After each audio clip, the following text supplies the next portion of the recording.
According to Aristotle, the citizenship means possession and exercise of civil and political rights. It was enjoyed by those people who have leisure and capacity to perform deliberative and judicial functions of the state. So, Aristotle defined the citizens as one who is eligible to take part in the assembly and to serve on juries. It was a definition based upon Athenian practice. In fact, Aristotle's views on citizenship resembles the viewpoint of Athenian leader Pericles. According to Pericles, a person who takes no part in the affairs of the state is not only useless but also harmful member of the community. Aristotle excluded aliens, workers, artisans, farmers, servants, slaves, aged, disabled, and women from the privilege of citizenship. Justification given by the Aristotle for such an exclusion is that they are not capable and they don't have time to discharge such functions. In a best state, Aristotle wanted to have a body of citizens large enough to give popular foundation to the state. Aristotle wished that citizens should not be very rich and too poor. In other words, they should belong to middle class.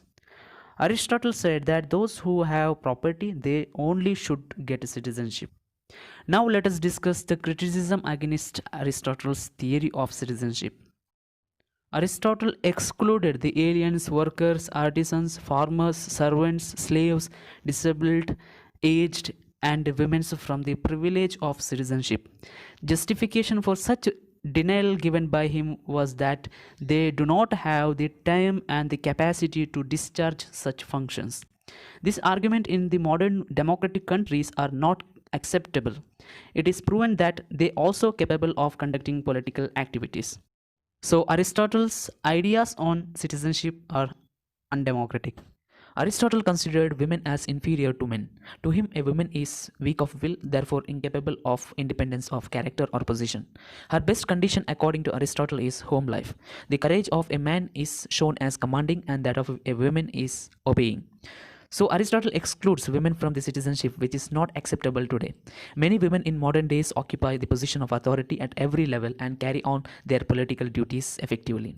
Denying women the citizenship is nothing but depriving more than half of the population from the political activities.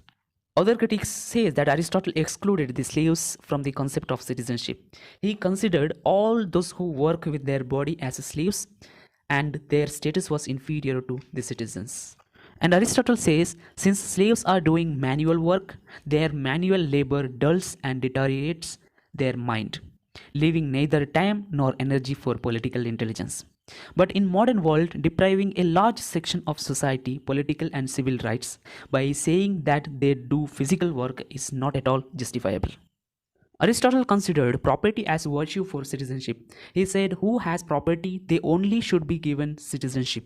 But critique says citizenship should be the rights of everyone who is born within a state. Fixing property as prerequisite is something that is discriminatory. It will undermine vast majority in many states.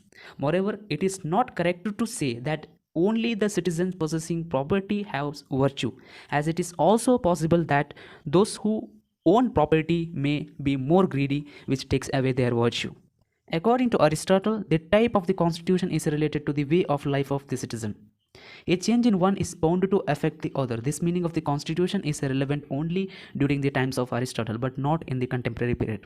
We cannot expect all the citizens to lead the same kind of life. In modern period, there is vast diversity in culture, language, religion, and the way of life of every citizen in a particular state. There is the sense of acceptance and tolerance of the mode of life of all citizens. The constitution operates the same way despite the change in the life of the citizens.